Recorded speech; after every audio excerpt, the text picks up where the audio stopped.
Chaque jour, plus de 20 millions de billets de banque sont imprimés dans le monde entier, obligeant les usines de production monétaire les plus sécurisées de chaque pays à travailler sans relâche pour répondre à cette demande croissante. Mais une question se pose. Comment se fabrique réellement un billet? Dans ce documentaire, nous allons explorer l'une des usines de fabrication de billets les plus grandes et les plus performantes du monde, afin de découvrir en détail le processus fascinant de création d'un billet de banque. L'histoire de la production des billets remonte à plusieurs siècles et reflète parfaitement l'évolution des économies et des sociétés humaines. Les premiers billets sont apparus en Chine, durant la dynastie Tang, vers le 7e siècle, comme solution pratique destinée à faciliter le commerce. À cette époque, les marchands, plutôt que de transporter de lourdes quantités de pièces métalliques, commencèrent à utiliser des notes de papier représentant une certaine valeur. Ce système innovant permit d'alléger les transactions commerciales et de favoriser les échanges sur de longues distances. Sous la dynastie Song, au XIe siècle, le gouvernement chinois alla plus loin encore. Il émit les premiers billets officiels, garantis par les réserves d'or et d'argent de l'État, renforçant ainsi la confiance du public envers ce nouveau moyen d'échange. Progressivement, cette idée révolutionnaire se diffusa d'abord à travers l'Asie, puis finit par atteindre l'Europe. Au XVIIe siècle, les banques européennes commencèrent à émettre à leur tour des billets comme promesse de paiement, échangeables contre des métaux précieux comme l'or ou l'argent. Avec le développement des économies, la production des billets devint de plus en plus sophistiquée.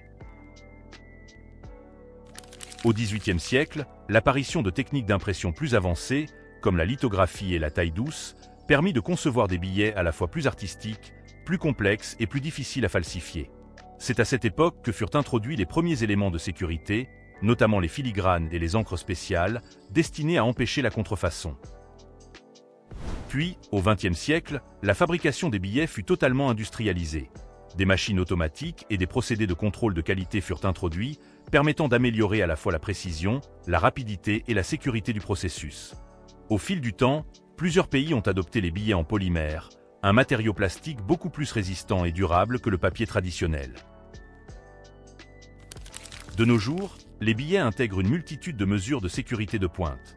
Hologrammes, encre thermochromique, bandes magnétiques, micro-impressions et motifs invisibles à la lumière UV. Tout cela reflète l'engagement constant des banques centrales à protéger la monnaie contre la falsification.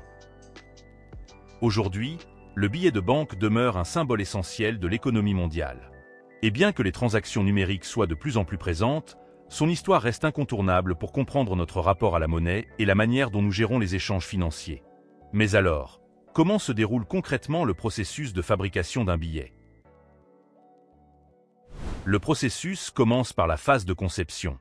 Une équipe composée de graphistes, graveurs et experts en sécurité travaille main dans la main pour créer un design qui soit à la fois esthétique, symbolique et difficile à reproduire. Le design d'un billet n'est pas seulement une œuvre d'art. Il doit aussi représenter l'identité culturelle et historique du pays. On y retrouve souvent des portraits de personnalités importantes, des monuments nationaux et des symboles identitaires. Dès cette étape, les concepteurs intègrent des éléments de sécurité invisibles afin de prévenir toute tentative de contrefaçon. Une fois le design approuvé, vient l'étape de la sélection des matériaux. Les billets sont imprimés sur un papier spécial composé d'un mélange de coton et de lin, ou sur du polymère. Ce matériau spécifique est choisi pour sa résistance, sa texture unique et sa durabilité. Le papier de billet n'est pas un papier ordinaire. Il est conçu pour résister à l'usure, à l'humidité et à des milliers de manipulations quotidiennes. Durant la fabrication de ce papier, on y intègre déjà plusieurs mesures de sécurité. Des filigranes, images visibles par transparence, des fils de sécurité insérés dans la masse du papier, et parfois des fibres colorées microscopiques visibles sous lumière UV. Les fils de sécurité sont des éléments essentiels. Souvent métalliques ou magnétiques, ils sont tissés dans le papier même et deviennent visibles lorsqu'on place le billet face à la lumière.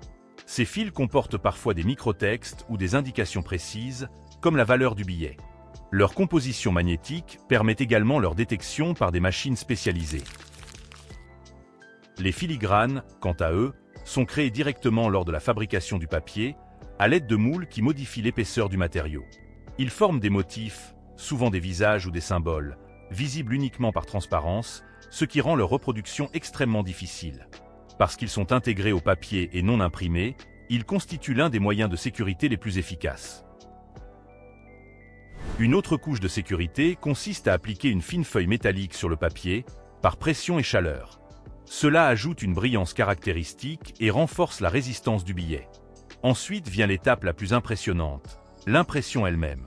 Elle se déroule en plusieurs phases successives, chacune utilisant des techniques précises pour appliquer les couleurs, les motifs et les textes.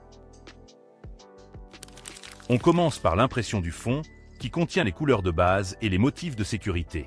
Puis vient la taille douce, une technique d'impression en relief utilisant des plaques gravées en acier ou en cuivre. La taille douce est extrêmement précise. Elle permet de reproduire des détails fins et donne au billet ce relief particulier que l'on peut sentir au toucher. Chaque couleur est appliquée séparément par un procédé appelé transfert offset. Le dessin est transféré de la plaque à un cylindre en caoutchouc, puis de ce cylindre au papier. Ce procédé est répété plusieurs fois pour obtenir la richesse de tons et de nuances caractéristiques des billets modernes. Les encres utilisées sont elles aussi hautement spécialisées. Certaines changent de couleur selon l'angle de vue, d'autres ne sont visibles qu'à la lumière ultraviolette, et certaines réagissent à la chaleur.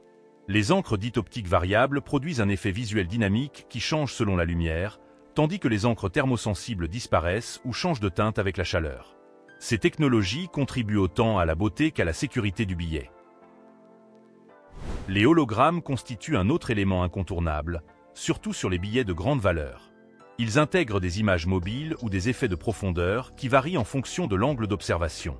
Grâce à leur complexité technique, les hologrammes sont pratiquement impossibles à contrefaire.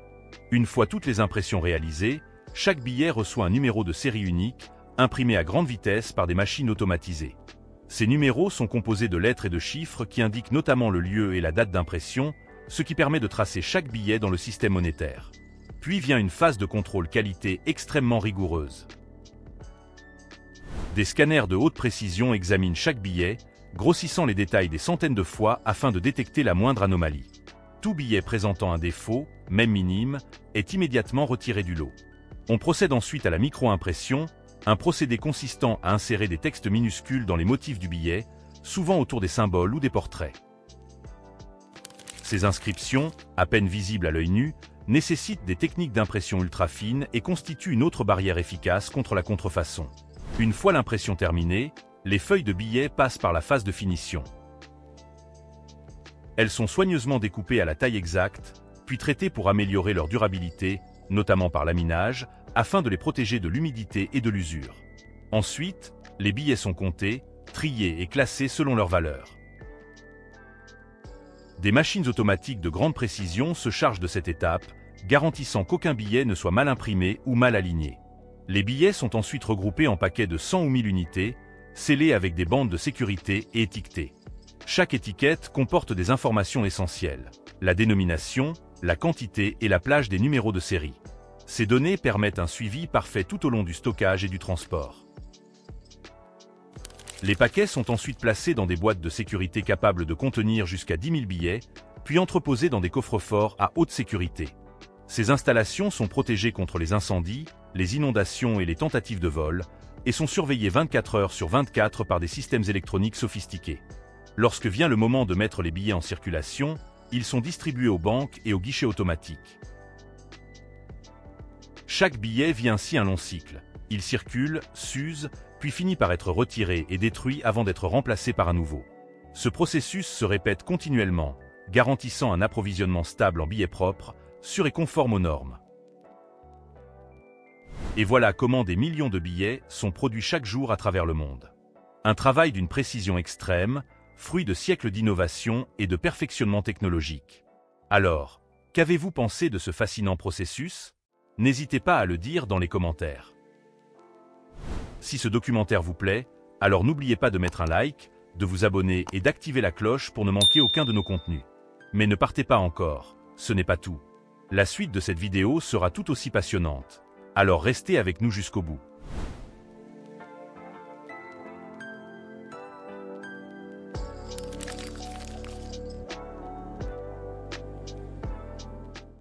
Chaque jour, plus de 100 000 tonnes de verre sont produites dans le monde entier.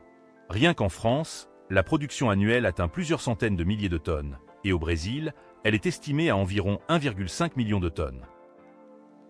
Pour répondre à cette immense demande, il faut transformer quotidiennement des milliers de tonnes de sable.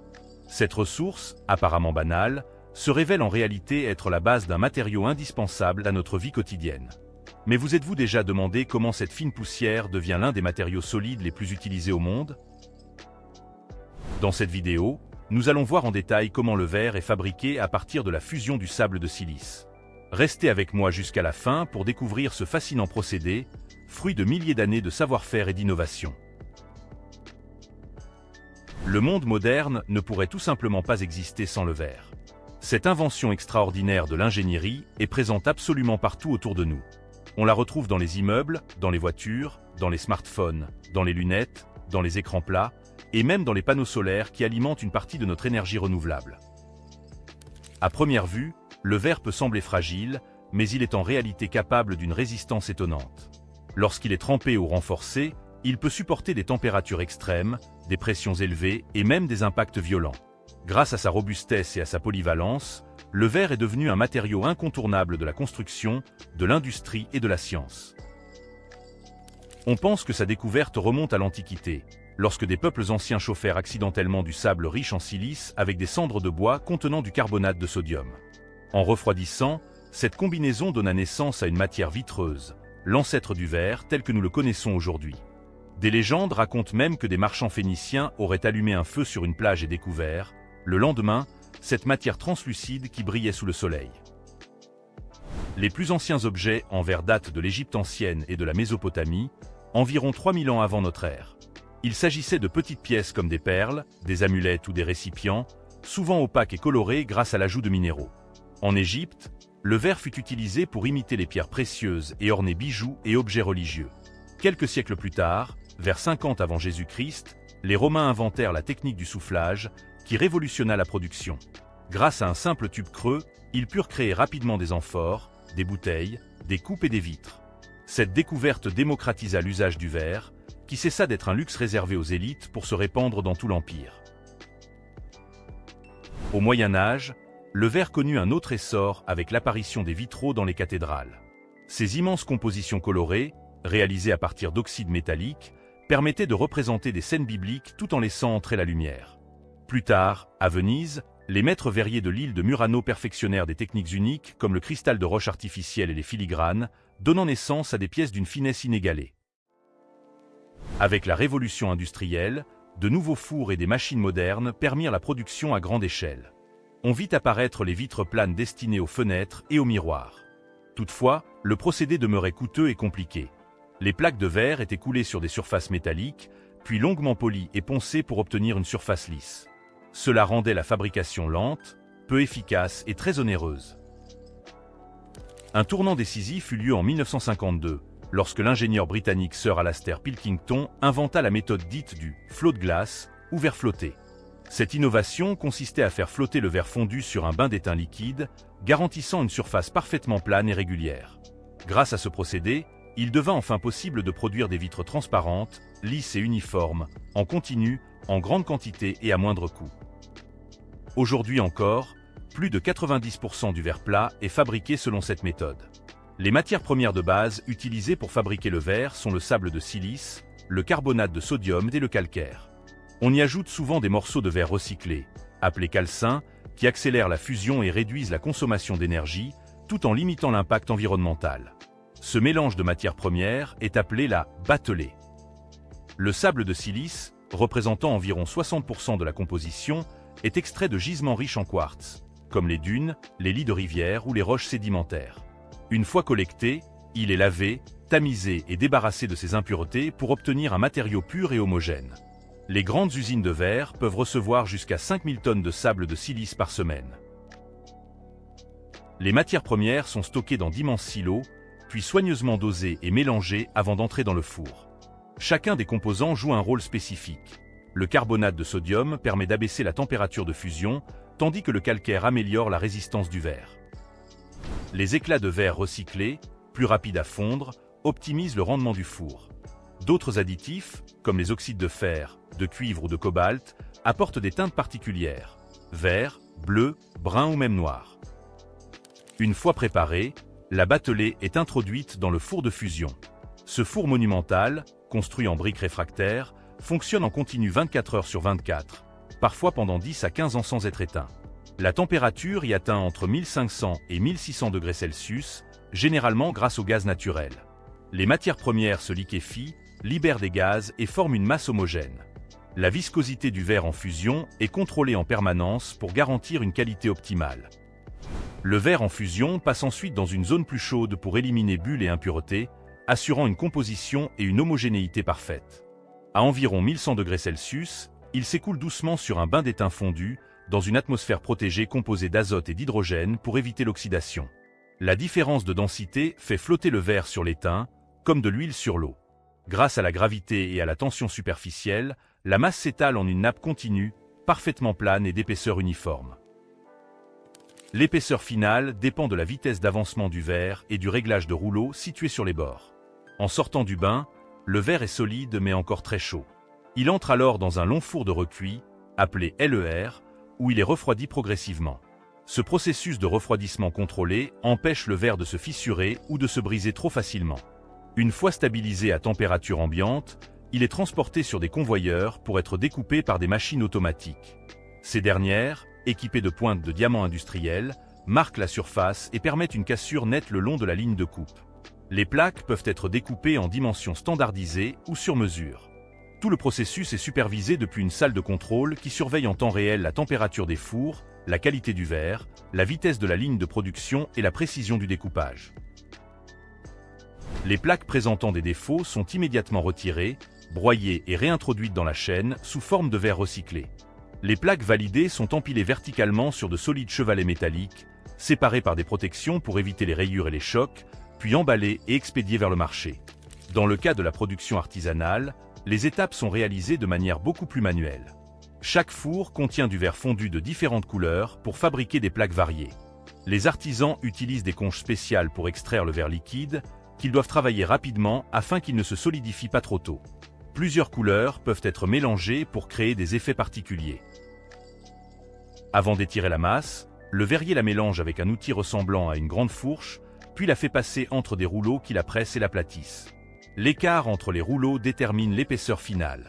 La feuille obtenue est ensuite recuite et refroidie progressivement pour éviter toute fragilité, puis découpée manuellement à l'aide d'outils munis de pointes en diamant ou en carbure de tungstène. Mais le verre ne se limite pas aux vitres ou aux bouteilles. Dans le domaine scientifique, il est utilisé pour fabriquer des fibres optiques qui transportent la lumière et permettent l'Internet à haut débit. Dans l'astronomie, il compose les miroirs géants des télescopes. En médecine, il est présent dans les seringues, les ampoules pharmaceutiques et même certains implants bioactifs. Le verre est aussi utilisé pour la sécurité, comme le verre pare-balles, ou dans les innovations récentes, comme les écrans pliables. C'est ainsi que plus de 100 000 tonnes de verre sont produites chaque jour à travers le monde. Cette matière, née de la rencontre entre sable, feu et ingéniosité humaine, accompagne l'évolution de nos sociétés depuis plus de 5000 ans. Et surtout, n'oubliez pas de mettre un like, de vous abonner et d'activer la cloche pour ne manquer aucun de nos prochains contenus. Laissez également un commentaire pour nous dire d'où vous nous regardez et ce que vous avez pensé de ce contenu.